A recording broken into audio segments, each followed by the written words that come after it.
साथियों, इस गए शनिवार को मतलब 2 जुलाई को दोपहर को लगभग 2:30 बजे हमारे ओसी साहब को एक इन्फॉर्मेशन मिली थी कि एक श्री मिनियम पाकम जी जो पातुम ब्रिज है उसके पास बेहोश पड़े हुए हैं। इस इन्फॉर्मेशन को जब ओसी साहब को मिली तब तुरंत वो खुद इंस्पेक्टर एमएलई और अन्य पुलिस स्टाफ को लेकर वहाँ पातुम ब्रिज पर जब चले गए तब उनको श्री मिनियम पाकम जी वहाँ पर बेहोश हालत में मिले। उनके नाक से खून भी आ रहा था। जब उन्होंने चेक किया तो श्री मिनियम पाकम जी वहाँ पे डेड पाए गए थे।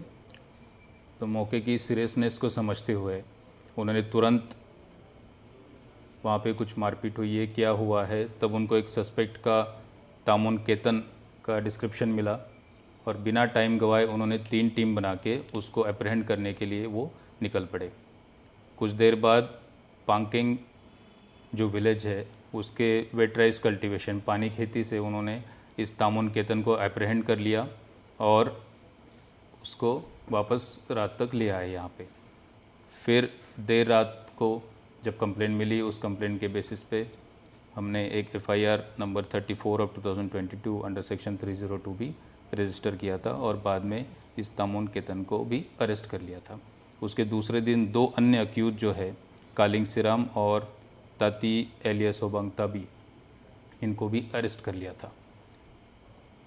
जो विटनेसेस है और जो अक्यूज है उनको इंट्रोगेशन करने के बाद उस दिन का सैटरडे का जो सीक्वेंस ऑफ इवेंट्स जो है वो कुछ इस प्रकार अभी मालूम चला है। सैटरडे को सुबह लगभग 11 बजे पातुम ब्रिज के पास जो रेस्टोरेंट है वहाँ पर जो डिजीज़्ड है श्री मिनियम पाकम जी वो लगभग सुबह 11 बजे वहाँ पे पहुँचे थे। वो उस होटल पे उस रेस्टोरेंट में 2-3 बार पहले भी आए हुए, इसलिए होटल का स्टाफ उनको जानता भी था। उसके कुछ देर बाद ये जो ताती एलियस ओबांग ताबी है वो भी वहाँ पे आया था और कुछ देर बाद जो मेन अक्यूज है तामुन केतन और कालिंग सिराम एक मोटर बाइक पे भी वहाँ पे पहुँचे थे। इन लोगों ने कुछ वहाँ पे ड्रिंक वगैरह भी करी और जब कुछ टाइम हुआ उसके बाद जो मिनियम पाकम जी है वो वहाँ से रेस्टोरेंट से निकलने लगे, लेकिन वो चल नहीं पा रहे थे। उन्होंने बाद में जब पूछने पे बताया कि मेरे पाँव ये आप चल क्यों नहीं पा रहे हो, आप क्या नाटक कर रहे हो क्या। इस बात को से उसको गुस्सा आ गया और उसने आगे जो उनको ज़बरदस्ती ले गया और वहाँ से फिर जब विटनेस ने देखा कि वहाँ से वो भाग भी गया। तो इन सब से कोई भी बाउंड्री डिस्प्यूट या अन्य किसी बात का कोई इसमें लेना देना नहीं है। ये एक हीट ऑफ द मोमेंट में हुई वारदात है।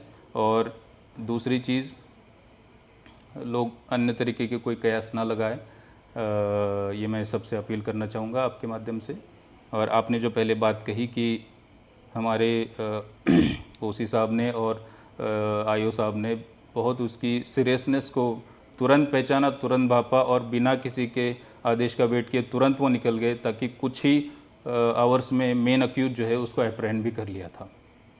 सर, ये स्पोर्ट से आपका ऑफिसर लोग कुछ सीज किया गया? स्पॉट से उनको अभी वो 5 दिन की कस्टडी पे है।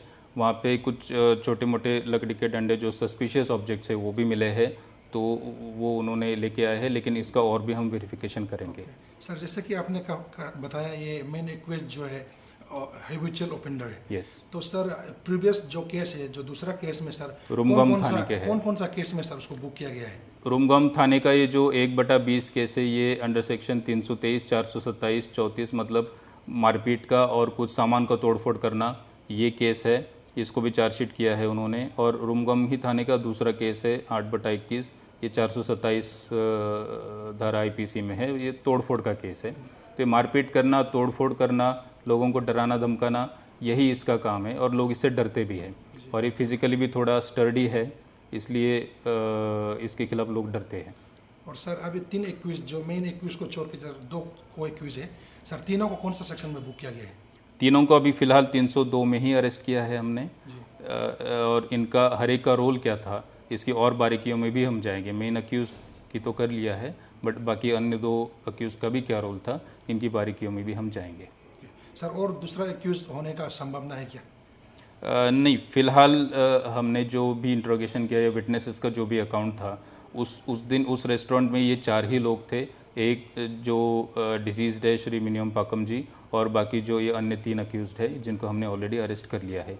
इसमें और किसी की शामिल होने की संभावना इसमें नहीं है। Thank you.